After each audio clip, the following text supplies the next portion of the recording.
Ayan, isang mapagpalang umaga, tanghali, gabi. Saan man po kayong sulok ng mundo naroroon. Siyempre, ito na naman po ang inyong abang lingkod, Lorny TV.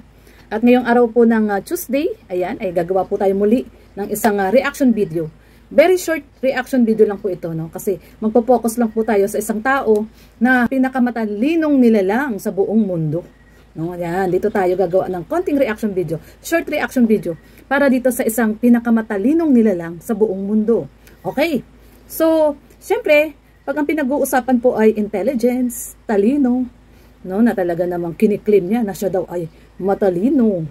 Hindi nyo kaya ang level ng aking utak, no? Umpisa pa lang, syempre, no? Ang IQ daw pala ay nagbabase lamang sa pagmumukbang, di ba? Mukbang, talo daw tayo sa IQ test kasi hindi na tayo nakakapagmukbang. At kailangan daw kumain ng okra ba? O sabi niya wag kumain ng okra, no? Kasi ang okra daw ay pampababa lang ng BP ba yun? O pang ano daw para sa intestine or so what? O whatever kung ano yung sinasabi niya about sa okra. Diba? So ngayon natatawa ako kasi sobrang talino ng taong to. Napakatalino.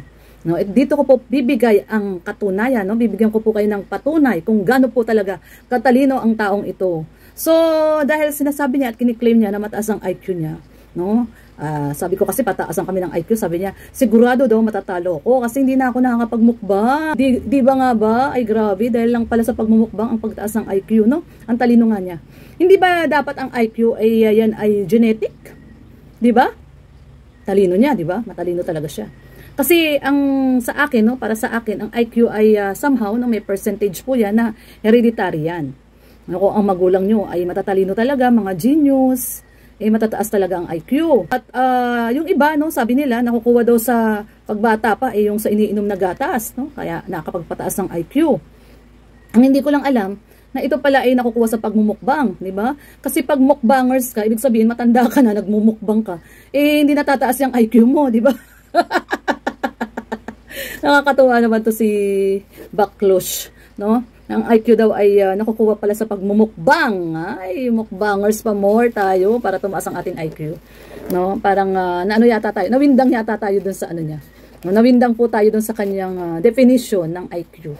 No? Kung saan nga ba nakukuha ang IQ, no? Saan nga po ba ito? Ito po ba ay genetic, no? Syempre galing yan sa sa kung nagmana tayo, kung saan tayo nagmana. No, kung wala ka namang pagkukuhanan ng katalinuhan, hindi mo yan makukuha sa pagmumukbang, 'di ba? Genes, no, yung nananalaytay na dugo sa atin. Yan din po ang magbabase ng IQ mo. No, hindi lang sa gatas yan. Hindi lang po pag-inom ng Promil yan. 'Di ba? Kung ang magulang niyo talaga ay talaga namang matatalino, 'di ba? So doon yan, magbabase yan doon. No, hindi po sa pagmumukbang. Okay. So, yan, dahil sa usapang IQ test, IQ yan, IQ mo. Anyway, so ito na, no? Para patunayan natin kung gaano po talaga katalino itong sobrang talino, no? Itong Baklush na to. Ay papatunayan natin dito sa aking short reaction, di ba? Ang talino niya talaga, no? Dahil sobrang talino niya. So, ang number one reason natin, no? Ang kanyang katalinuhan ay ginagamit niya sa pangbubudol. Diba, ginagamit siya sa panglalamang sa kapwa. Ay nako, sobrang katalinuhan, no? Ang daming nalamangan, ang daming nabudol. Tingnan natin kung ano-ano po yung mga ginawa niyang, ginamit niya ang kanyang katalinuhan sa pangbubudol at sa kalukuhan, no? So, unang-una, ito po, gumagawa po siya ng mga fake account. Mga fake FB account ni Kalinga Prab. Diba? At tapos, no, paggagawa niya ng FB account, no, na Kalinga Prab, ay ibinebenta po niya. Binibenta po niya sa ibang mga tao na gusto rin magkaroon ng social media, na ayaw nang magpakahirap, meron na talagang mga followers, kumikita na yung FB account, no, ay binibenta niya po ito. At hindi niya pwede itanggihan kasi meron siyang customer na napagbentahan na kumanta. No, kumanta. No? PM niyo po ako para malaman niyo kung sino po yon. No, pwede ko pong ibigay sa inyo yung kanyang pangalan, no? So, again, no, ang talino, di ba? Ang talino, ang talitalino. Gumagawa ng FB account, fake FB account ni Kalinga Prab. Ewan ko kung sino pa yung mga ginawa niya ng mga fake FB account at binibenta niya, no? Para nga naman meron siyang pinagkakakita ang illegal, di ba? Mga illegal na pinagkakakitaan itong napakatalinong tao na to. Okay? So, ayan ha, una pa lang yan, no? Unang-una, ayan. Gumawa ka pa more ng FB account na fake, di ba? O, di ba, yung mga nakikita kayong FB page dyan, ha, na akala nyo kay Kalinga Prab. Eh, hindi po kay Kalinga Prab yan. Dito po yan, sa napakatalinong tao na to, na napakagaling gumawa, di ba, ng panluloko sa kapwa. Number 2, bakit siya napakatalino? Aba, no, ito po ay, totoo po ito, ha, pero matagal na po ito, pero maraming magpapatunay dito na ginawa niya talaga to. Sobrang talino niya eh. Talagang marunong siya talaga. Nung tali-talino niya. No? Siya po ay naniningil dati. No? Dati pa naman po ito. No? Pero ito ay nagpapatunay ng kanyang katalinuhan. No? Naniningil siya. Dati kasi siyang isang Karepa president. No? So, yung may mga gustong pumasok na maging Karepa members, ay naniningil siya ng membership fee. Na nung panahon naman po na yun, ay hindi mo kailangan magbayad ng membership fee. Kasi nga, ikaw kung gusto mong maging reactors, no, ay yan lang man po ay madali lang pumasok noon, no? Madali lang pumasok noon. Katunayan, meron tayong mga kaibigan, no, na naku po, mga nagsumbong pa, no, na sila daw ay nahingian, no, nahingian ng kanyang ay paeklabo na membership fee, no? At yan po ay may mga nakagawa na rin ng mga reaction video tungkol diyan, no, sa nangyari na yan noon. So ang talino, no? Palakpakan, matalino sa paggawa ng kalokohan. Clap, clap, clap, clap. Ayan, pangatlo na tayo. Pangatlong kalokohan, di ba? Pangatlong napakatalinong talagang masasabi natin sobrang talino. Yan, sa sobrang talino niya, aba ay nagpanggap na lalaki. Ang baklos, nagpanggap na lalaki. Nagpanggap na lalaki. Kitang-kita naman yung pagkabaklos. Nagpanggap na lalaki at nanligaw. No, nanligaw ng OFW na taga-Canada. Diba? Nanligaw ng OFW na nakataga-Canada, tapos piniraperahan, uy, para makabili ng kondo. Pinirahan yung kawawang OFW from Canada, no? Kasi, yun nga, no, nabola nito ni bakla, dahil sobrang talino nga niya, no? Magaling siya mambola. Magaling siya magpaikot. Siya ang magaling magpaikot, no? Sa kanya nga galing yung washing machine, no? Na, may bago na kasi siyang washing machine ngayon na, spin dry na, no? Yung, AI, no, na washing machine. Diba? Kasi sobrang matalino siya eh. Kasi artificial intelligent. So ito nga po, may binola po itong isang babae na OFW na niligaw-ligawan niya. At naging, according to him, naging jowa niya. Kaya nga, binigyan siya ng pambili ng kondo. Eh, ito po ay hindi rin niya makakaila. Hindi niya ito makakaila. Kasi nga, na-Rapi Tulfo pa siya dyan. Po ay hindi rin niya makakaila. Hindi niya ito makakaila. Kasi nga, na-Rapi Tulfo pa siya dyan. Sa ginawa niyang brainy, no? Brainy siya. Ang galing niyang gumawa ng kalokohan. So, yung ka-brainihan niya ay talaga namang grabe. Swak na swak sa mga pinaggagawa niya, di ba? So, yan po ay na-Rapi Tulfo. Pwede niyo pong hanapin yan, no? I-enter niyo lang yung pangalan niya. Lalabas po yan sa Rapi Tulfo, no? Yung ginawa po niya pangloloko sa isang OFW na taga-Canada. Na nung panahon na ito daw, OFW na to, na babae na to, ay nagkasakit. No? Nagkasakit siya eh. No? Isang malubhang sakit. Ay binabawi, no? Binabawi yung mga natulong sa kanya. Binabawi yung mga perang binigay sa kanya, pinambili niya ng kondo, di ba? At siguro na-discover nito ni girl na baklos siya. So, binabai pala to, nagpanggap lang na lalaki. So, yun na nga, di ba, nagkabistuhan. So, hanggang si ma'am, no? Si Madam OFW ay binabawi yung pera. Tapos hanggang sa nagpatulpo.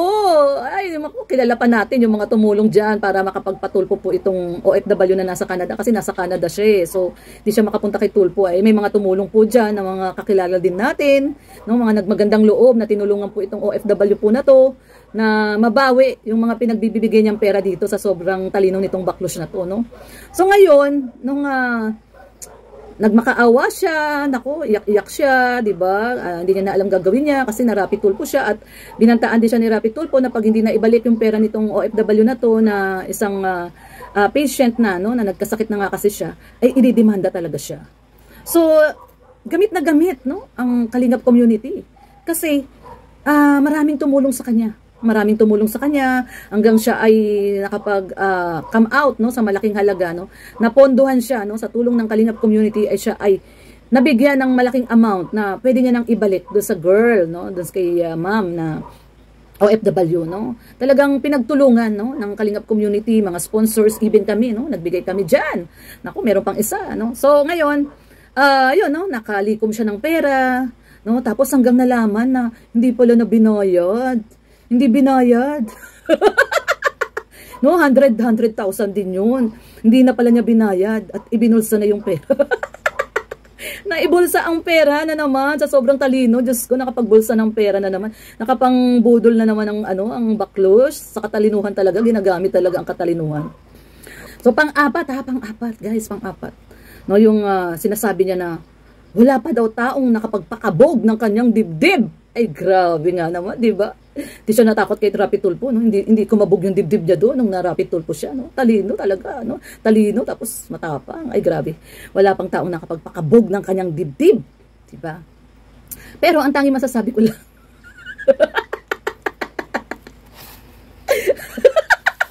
pero ang tanging masasabi ko lang dyan, no? Dahil wala pa raw taong nakapagpakabog ng kanyang dibdib. Ang tanging masasabi ko lang dyan, no? Dahil wala pa raw taong nakapagpakabog ng kanyang dibdib, no? Nung siya ay na-Rapi Tulfo, hindi siya kinabahan. Pero gusto niya magpakamatay. Uy, pasensya na, sorry. Hindi ko lang...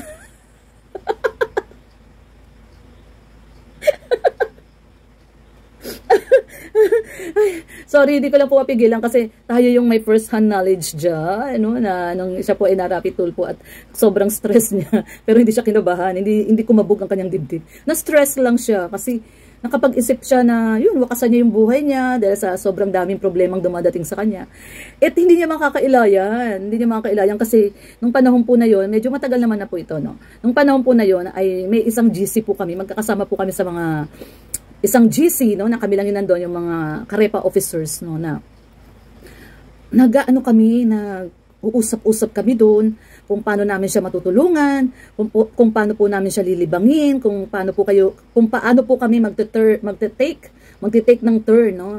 Turn mo ganito, kausapin mo siya, yung tawag doon, yung emotional support, no? Nagbi-video call, mga gano'n, no? Kasi para malibang siya at hindi niya maisip. Yung sa sobrang katalinuhan niya ay grabe, no? Ang ginawa niya ay talagang parang gusto niya nang wakasan ang buhay niya, no? At kami naman po ay worry nung panahon na yon. Dahil syempre bilang kasama natin siya, no? At kami naman ay talaga namang parang magkakapatid doon, no? Doon sa unang Karepa na o mga officers, ay talaga namang concern kami sa kanya. Diba? So, nandun yun. Actually, may kopya pa nga ako noon na talagang, dapat ganito kausapin natin siya, libangin natin siya, para wala siyang maisip na kung anong gusto niyang gawin. At sa sobrang stress nga po niya noon, nung panahon po na yun, dahil talagang grabe ang mga dumating na problema sa kanya dahil sa sobrang katalinuhan niya. Siya po ay na-ICU. 5 na yan, no? Na-ICU siya. Nung na-ICU po siya sa St. Luke's, no, dahil sa sobrang stress na niya, no, parang nag-give up na yung kanyang body and mind sa sobrang pagod at stress na nangyari sa kanya, no, na sunod-sunod na naging problema niya. Ay talaga namang siya po ay na-ospital, na-ICU sa St. Luke's. No, sabi nga nila actually siya yata ay nagsabi na parang na-brain dead siya, no, na-brain dead siya. So na-ICU siya at again, yun na naman, no. Tumulong na naman ang Kalingap community. Kami, nagbigay na naman kami sa kanya, pambayad sa ospital. Diba? So, yun, no, nanghingi na naman si Kuya Bal ng donation, tulong para sa kanya.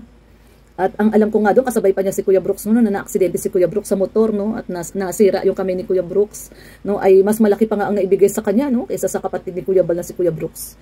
Tapos, malalaman natin na yung palang kanyang binigay na pambayad supposedly ng hospital, hindi na naman binayad, ibinulsa na naman. Kasi, inilapit sa SWA, no, meron siyang ginawa, no, para yung kanyang babayaran ay ma-waive, no, so may mga ganun naman po talaga, no. At yun, no, another katalinuhan, di ba? Naibulsa na naman ang pera. Yan naman po ay meron lang tayo ring nalaman tungkol dyan dahil may nakapagbigay pa nga ng reaction yan, di ba? So, parang minsan nag-iisip na rin ako, sobrang talino nga niya, naniniwala na ako na sobrang talino niya. Matalino siya sa kalokohan. Matalino siya sa pangbubudol. No, yun ang katalinuhan niya. Matalino siya, gumawa ng kwento na maawa ang mga tao sa kanya. Maraming naawa sa kanya. Nung panahon na yon, ang dami. Even ako, sobrang naawa ako sa kanya.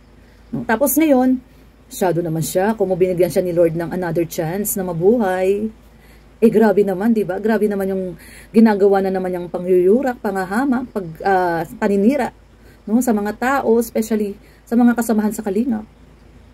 Parang hindi nagtatanda. Parang walang lesson na natutunan sa nangyari sa buhay niya. Ito naman po ay nabanggit ko lamang, nakwento ko lamang, dahil nga para patunayan kung gaano siya katalino. Wala naman pong masama siguro kung malaman niyo po ang totoo, kung gaano talaga siya katalino. 'Di ba? Ang talino niya, 'di ba?